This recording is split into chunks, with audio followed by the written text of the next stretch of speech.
하나님께서 귀한 찬양 받아주신 줄 믿습니다. 예, 뒤에 에어컨 살짝 틀었다가 끄셔도 좋을 것 같아요. 너무 길게 틀면은 감기 걸리니까 살짝 틀었다가 끄시면 좋을 것 같습니다. 예, 여러분들 혹시 심리치료라고 들어보셨죠? 심리치료. 예. 정신건강의학의 한 치료 방법입니다. 심리치료. 심리치료, 심리학 하면은 우리가 이 분야를 잘 몰라도 한 번쯤은 들어본 이름이 있어요. 뭐냐면 프로이드라는 이름이에요. 이거 그냥 지나다가도 TV 매체를 통해서 얼핏 들어본 이름들입니다. 프로이드. 심리학을 잘 모르는 사람들도 한 번쯤 들어보셨을 텐데 이 분야의 어떻게 보면 개척자라고 말씀드릴 수 있습니다. 이 사람에 대해서 제가 좀 이렇게 정보를 좀 찾아보니까 이 처음에 이 심리 치료를 하게 된 계기가 뭐냐면 자기 친구가 심리 치료하는 장면을 보았어요. 어떻게 하느냐면 한 어떤 젊은 여자가 있었는데 두통이 심하고 기침이 심하고 또 오른쪽 팔에 마비 증상이 나타납니다. 그런 유형의 신체 질환을 앓고 있는데 쉽게 고쳐지지 않는 거예요. 그런데 놀랍게도 자기 친구 치료자가 그녀의 과거, 숨겨왔던 또 숨기고 싶었던 또 잊고 싶었던 과거의 어떤 이 마음에 담아져 있던 정서적인 그런 문제를 계속해서 이야기하도록 만듭니다. 스스로 이야기하게 만듭니다. 근데 그런 것들이 반복되면 될수록 육체적으로 앓고 있던 신체의 병적 증상이 사라지는 거예요. 그 친구와 프로이드는 자신의 문제에 대해서 그것에 관해서 과거의 이런 억압된 그런 심리, 정신적인 스트레스 이런 것들을 이야기하게 함으로써 그 감정, 그 스트레스를 해소시켜주는 심리적인 치료를 통해서 육체의 질병도 치료된다는 것을 알았어요. 참 신기한 일입니다. 정말 신기한 일이죠. 마음의 어떤 문제를 해결할 때 육체의 증세, 질병이 치료된다? 이거 참 신기한 일입니다. 정말 있었던 일인지 모르겠지만 제가 재미있는 이야기 하나 이렇게 들려드리겠어요. 또 들어보셨을 수도 있는데 정말 있었던 일인지 모르겠지만 제가 아는 한 이야기인데요. 어떤 사람이 그 나야가라 폭포를 구경하던 중이었어요. 근데 구경하다가 목이 말랐다 그래요.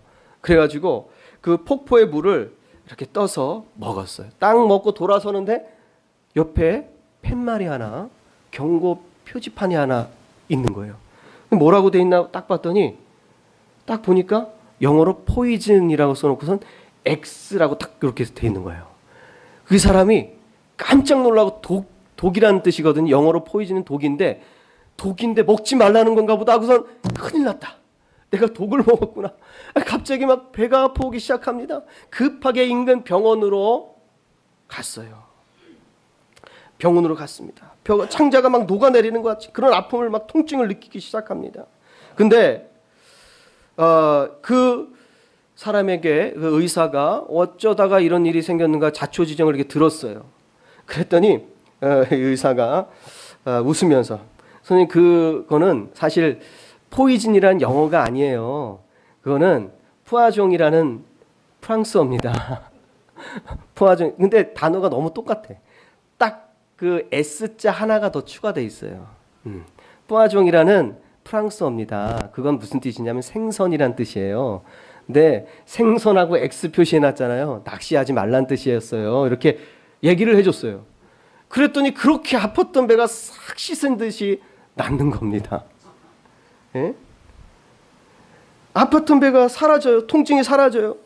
그러니까 자신이 생각하고 있는 그 생각이 우리의 몸을 얼마나 지배하고 있는지를 알 수 있는 거죠. 내 생각이, 내 심리가 나의 육체를 얼마나 지배하고 다스리는지를 알 수 있는 것입니다. 이처럼 육체의 질병이 심리의 치료를 통해서 치료되는 경우가 있어요. 그래서 우리가 질병이 생기면 뭐 칼을 대고 도려내고 찌르고 자르고 붙이고 하는 그런 치료가 있지만, 그거 못지않게 요즘은 특히 요즘 정신질환에 의한 범죄가 많아지잖아요. 그러니까 심리치료 또한 굉장히 중요한 치료가 됐습니다. 그래서 어떠한 사건을 경험하고 어떠한 뭐 백화점이 무너졌다든지 뭐 9.11이라든지 이런 어떤 질병을 얻었어도 심리치료를 병행합니다. 병행해서 치료하는 경우가 굉장히 많아졌습니다. 그래서 이 두 가지 치료가 함께 이루어져야 되는 경우가 굉장히 많아요. 오늘 말씀도요, 치료에 관한 말씀이에요. 치료. 네, 여러분들 읽어봐서 이게 아실 거예요. 치료에 관한 말씀이죠. 예수님께서 잠시 제자들을 떠나 계셨어요. 제자들은 좀 분리되어서 떠나 계셨습니다. 제자들은 갑자기 돌아오신 예수님을 보고 심히 놀랐다라고 이렇게 돼 있어요. 심히 놀랐다. 예수님이 잠시 떨어져 있다가 돌아오셨는데 예수님이 돌아온 것을 보고 굉장히 놀라했습니다. 왜 그러냐면 뭔가 마음에 제자들이 지금 찔리고 있다는 거예요. 마음에 뭔가 찔려하고 있어요. 그래서 예수님께서 물어봅니다. 너희가 무엇을 저희와 변론하느냐? 이제 여기 성경에 보면 14절에 서기관들과 변론했다 그러잖아요. 그죠? 너희 저희와 무엇으로 변론하였느냐? 이렇게 물어봅니다. 무슨 일로 다투고 있었느냐? 이렇게 물어보는 거예요. 그런데 제자들은요, 예수님의 질문에 아무 말도 못해요. 왜냐하면 마음에 뭔가 찔리는 게 있어요. 자기들이 잘못한 게 있어요. 그때 한 사람이 정적을 깨고 말합니다. 그 사람은 누구냐면 오늘 성경에 나오는 한 병든 아이의 아버지예요. 그 아버지가 예수님께 말합니다. 선생님, 벙어리 귀신 들린 내 아들을 선생님께 데려왔습니다. 귀신이 어디서든지 저를 잡으면 거꾸러뜨리고 거품을 흘리게 하고 이를 갈게 하고 결국에는 파리에 갑니다. 파리해져 간다는 말라간다 이런 뜻이에요. 말라갑니다. 뻣뻣해집니다. 말라갑니다. 그런데 예수님 안 계셔서 예수님의 제자들에게 내어 쫓아달라고 부탁을 했는데 제자들 중에는 아무도 그를 고치지 못했습니다. 라고 이렇게 얘기했어요. 제자들한테 물어서 제자들이 얘기해 줘야 되는데 제자들은 뭔가 마음에 찔리는 게 있어서 얘기하지 못하고 결국에는 그 병든 아이의 아버지가 얘기를 해줍니다. 그러니까 예수님의 제자로서의 체면이 확 떨어진 거예요. 예수님의 제자로서의 체면이. 그러니까 이 서기관들이 이 부분을 놓고 제자들한테 시비를 걸었던 모양이에요. 아마 뭐 10중 8군 그렇습니다. 안 그래도 예수님 탐탁지 않고 예수님한테 시비 걸기 좋아하고 그러는데 제자들만 있지 또 이런 사건도 있었지, 조롱했든지 희롱했든지 비웃었든지 뭔가 있었어요. 그래서 제자들이 서기관들하고 다퉜던 거죠. 자초지종을 예수님이 들었습니다. 그리고는 예수님께서는 아이를 치료하지 못한 제자들의 믿음 없는 것에 대해서 책망했어요. 믿음 없는 것에 대해서. 생각해 보세요. 여러분들 마가복음을 처음부터 쭉 읽어보면 아시겠지만 제자들이 지금 여기까지 오기 전에 어떠한 일이 있었습니까? 예수님과 제자들이 항상 같이 다니면서 무엇을 경험했습니까? 온갖 종류의 질병을 가진 자들, 귀신 들린 자들을 예수님이 고쳐주신 것을 제자들은 함께 경험했습니다. 그리고 심지어는 바람과 바다도 잠잠하게 하신 것을 경험했고, 심지어는 죽은 야이로의 딸, 죽은 자도 살리는 것을 경험했습니다. 오병이어 아시죠? 물고기 2마리와 떡 5개로 5,000명을 먹인 걸 경험했어요. 그리고요, 바다 위를 걸어가시는 것을 봤어요. 제자들이, 예수님이. 이 모든 것을 경험하고도 제자들에게는 여전히 믿음이 없었어요. 오늘 말씀에 이 일이 있기 이전의 사건들은 충분히 제자들에게 믿음을 심어주기에 부족함이 없는 그런 일들이었습니다. 예수님께서 화가 나시겠습니까? 안 나가시겠습니까? 화가 나지요. 오늘 19절의 말씀은 분명히 예수님의 억양이 들어가 있어요. 화가 난 예수님의 이 억양. 믿음이 없는 세대여, 내가 얼마나 너희와 함께 있으며 얼마나 너희를 참으리요. 예수님의 감정을 충분히 읽을 수 있습니다. 그리고 나서 아무도 고치지 못한 아이를 데려오라고 합니다. 그리고는 결과적으로 예수님께서 그 아이의 질병을 치료해 주시지요. 이 이야기는요, 귀신을 내쫓고 병을 고치시는 놀라운 기적을 베푸시는 예수님의 이야기가 맞습니다.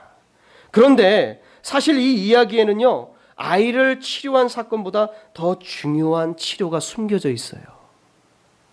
숨겨져 있다고 말씀드리는 이유가 뭐냐면, 사람들이 성경을 읽으면서 이 부분을 치료의 사건으로 발견하지 못하기 때문입니다.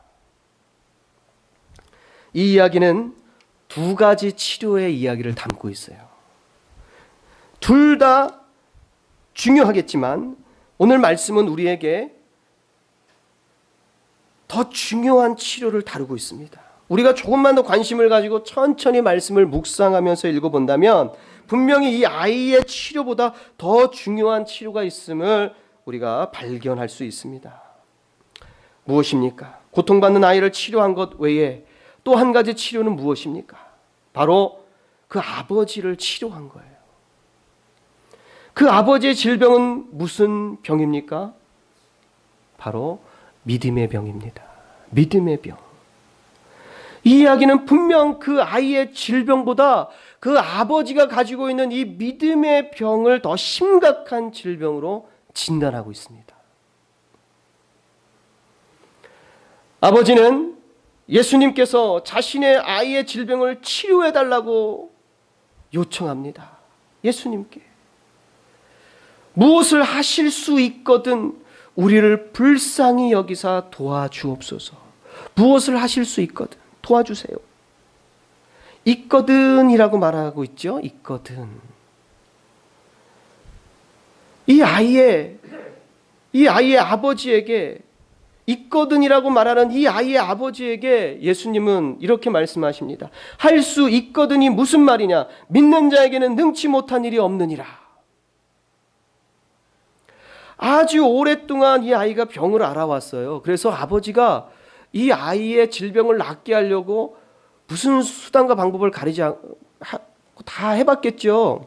저도 제 아이가 아파봐서 알지만 이 병원 저 병원 다니면서 어떻게 하면 더 빨리 나을 수 있을까 많이 해봤어요. 부모의 마음이죠.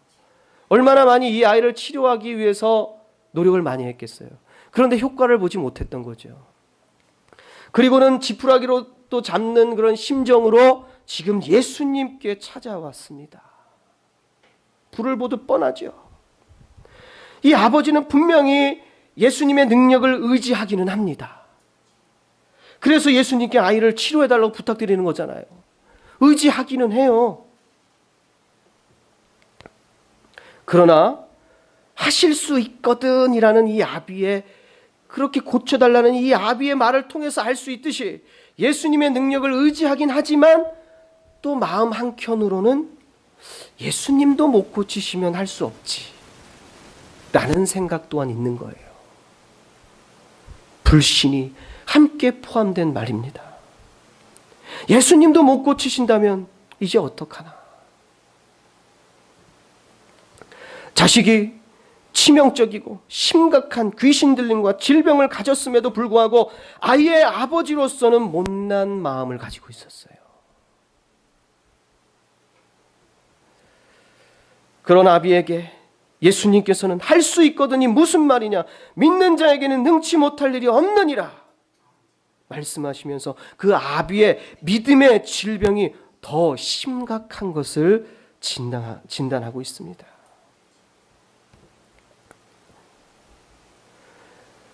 예수님의 말씀을 들은 아이의 아버지는요, 곧 자기의 질병을 깨달았어요. 그리고는 예수님께 소리질러 말합니다. 소리질러 이르되 내가 믿나이다. 나의 믿음 없는 것을 도와주소서. 소리를 질렀다 그래요. 소리를 질렀다. 그 깨달음이 얼마나 큰 것을 알 수 있죠. 자신의 어리석음, 자신의 연약한 믿음에 대한 한탄의 소리로 지금까지 이 아이를 데리고 이렇게 다녔음을 한탄하며 자신의 믿음 없음을 치료해달라는 간청의 요청입니다. 간절한 요청이에요. 처음에는 예수님께 데리고 와서는요, 아이를 치료해달라 그랬죠? 아이를 치료해 주십시오. 그렇게 요청했습니다. 그러나 깨달은 후에는요, 더 이상 아들의 치료에 대해서 얘기하지 않아요. 깨달은 후에는 아들의 치료를 요구하지 않습니다. 이제는 자신의 믿음을 치료해달라고 예수님께 간청하고 있습니다. 처음에는 우리 아이 좀 치료해 주세요라고 말했지만 이제는 그 얘기는 사라지고 내 믿음을 고쳐주세요. 자기의 믿음 없는 질병을 고쳐달라고 예수님께 간청하기 시작합니다. 예수님은요, 생각해 보세요. 얼마나 많은 질병을 걸린 귀신 들린 사람들을 고쳐줬습니까? 이 아이의 질병 못 고칠 게 뭐가 있겠어요? 예수님 앞에서는 아주 쉬운 일이죠. 당연히 아이는 치료해 주실 거예요. 당연히. 오랫동안 고통받았으니까 예수님이 얼마나 불쌍하게 여기시겠어요. 아마 그 아비의 요청이 없더라도 예수님이 그 아이를 만나는 즉시 예수님은 그 아이의 불쌍함으로 인해서 고쳐주셨을 겁니다. 모두가 다 지금 아이를 걱정하지요. 아무도 자신의 믿음 없음을 걱정하진 않습니다. 제자들도 그랬어요. 믿음 없는 세대요. 내가 얼마나 너희를 참으리요. 제자들도 믿음의 질병이 이미 걸려 있어요. 모두 아이를 걱정하죠. 자기 믿음은 걱정하지 않고 아이만을 걱정해요. 우리는 어떻습니까? 어쩌면 여기 나오는 제자들이나 아비처럼 타인의 잘못, 타인의 질병 이런 거 잘 보고 예수님께 그들을 치료해달라고 우리는 기도하고 있는지 모르겠습니다. 우리 예수님께 우리 중보기도 하죠. 질병을 낫게 해달라고. 타인의 질병은 볼 줄 알면서 내 믿음의 질병은 보지 못하는 그런 사람으로 살아가고 있지는 않습니까? 예수님은 아이보다 더 심한 질병을 가진 그 아비의 질병을 먼저 고쳐주시기를 원했습니다. 그게 더 급하고 그게 더 심각한 질병이기 때문이죠. 예수님이 죽은 사람도 살리시는데 아이의 질병은 예수님 앞에 이제 아무것도 아닙니다. 우리는 내가 지금 당장 해결받고자 하는 것에만 너무 집중한 나머지 나의 믿음의 상태는 체크하지 못합니다.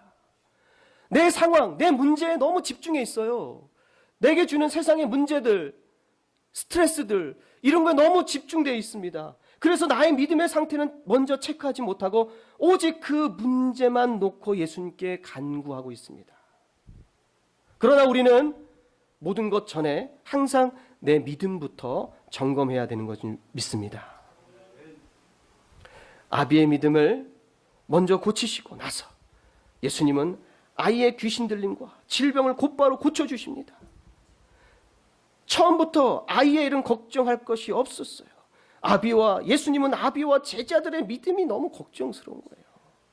지금 우리 주님이 여기 계시다면 우리는 주님께서 어떻게 생각하고 계실까요? 이 이야기는 아비와 제자들과 같이 믿음의 병을 가진 사람들에게 믿음의 병이 얼마나 심각한 병인지 자신의 믿음의 병을 먼저 깨닫고 먼저 치유받을 것에 대해서 강력하게 우리에게 선포하고 계신 것입니다. 이 일이 있은 후에 제자들이 예수님께 물어봐요. 예수님, 우리는 어찌해서 그 귀신을 능히 쫓아내지 못했을까요? 물어봅니다. 예수님께서 대답해 주시기를 기도 외에 다른 것으로는 이런 유가 나갈 수 없느니라 말씀하셨어요. 처음에 예수님은 제자들을 향해서, 아이를 고치지 못하는 제자들을 향해서 그들의 믿음 없음을 책망하셨습니다. 그리고 그 아버지한테도 그의 믿음 없음을 책망했어요. 자, 그런데 결론적으로 치유하지 못한 것에 대해서 기도 외에는 다른 곳으로 이런 유가 나갈 수 없다라고 결론을 내리십니다. 자, 그러면 우리가 처음에 예수님이 책망한 말씀과 이 결론적으로 하신 이 29절의 마지막 말씀을 연결 지어 봐야 합니다. 이것은 믿음과 기도의 관계가 얼마나 밀접한지를 말씀해 주고 있어요. 믿음과 기도의 관계. 여러분, 기도가 뭐라고 생각하세요? 기도가 우리가 갖고 있는 문제들, 우리가 갖고 있는 질병들을 고치게 하는 어떤 초능력을 발생하게 하는 그런 도구입니까? 그게 기도입니까? 그게 우리가 늘 사용하는 수단이에요? 기도를 하는 가장 기본적인 이유는요, 하나님과 믿음의 관계를 견고하게 하기 위해서 하는 게 기도예요. 하나님과 나 사이에 믿음의 관계를 견고하게 하기 위해. 그게 기도이죠. 기도는 주님에 대한 우리의 믿음이 떨어지지 않게 해주는 아주 중요한 신앙생활 중에 하나입니다. 그게 첫 번째예요. 그래서 우리는 우리의 믿음을 위해서 열심히 기도해야 합니다. 예수님께서 십자가에 달리시기, 고난받으시기 전에 예수님께서 제자들을 데리고 기도하러 산에 올라가셨어요. 그런데 그 산에 올라가기 전에 예수님께서 이런 말씀을 하셨어요. 제자들에게 마귀가, 사단이 너희를 밀가부로 할 것이다. 밀가부로. 그러나 내가 너를 위하여 기도하였느니라. 너희 믿음이 떨어지지 않기 위하여 내가 기도했다. 이렇게 얘기해요. 예수님께서. 믿음이 떨어지지 않게 기도했다. 믿음이라는 것은 기도해야 안 떨어지는 거예요. 여러분들 내 믿음을 위해서 얼마나 기도하고 계십니까? 내 믿음을 위해서.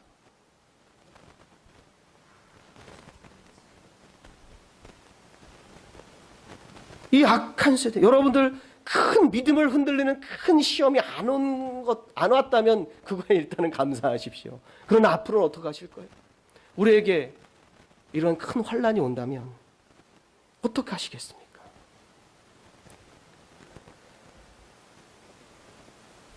우리 주님에 대한 믿음이 떨어지지 않기 위하여 우리는 늘 깨어서 시험에 들지 않게 기도해야 되는 줄 믿습니다.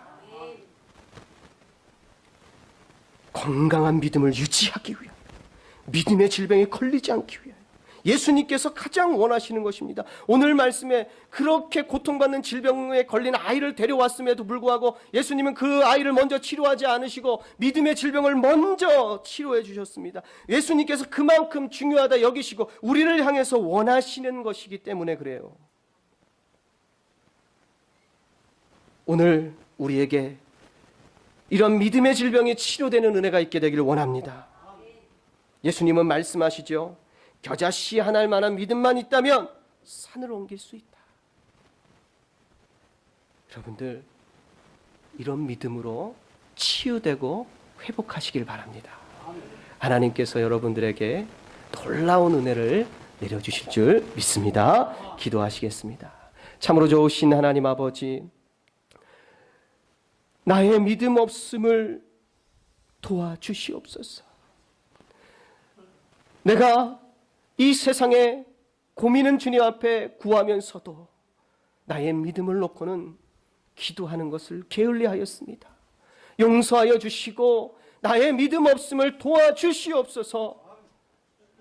믿음대로 될지라 하였는데 우리는 정말 무엇이라도 될 수 있는 믿음을 갖고 있을까요? 주님, 나 스스로를 점검하며 돌아보면서 믿음이 떨어지지 않기 위하여 예수님과 같이 기도할 수 있게 하여 주시옵소서. 언제든지 건강한 믿음으로 이 땅에 주님의 일을 하여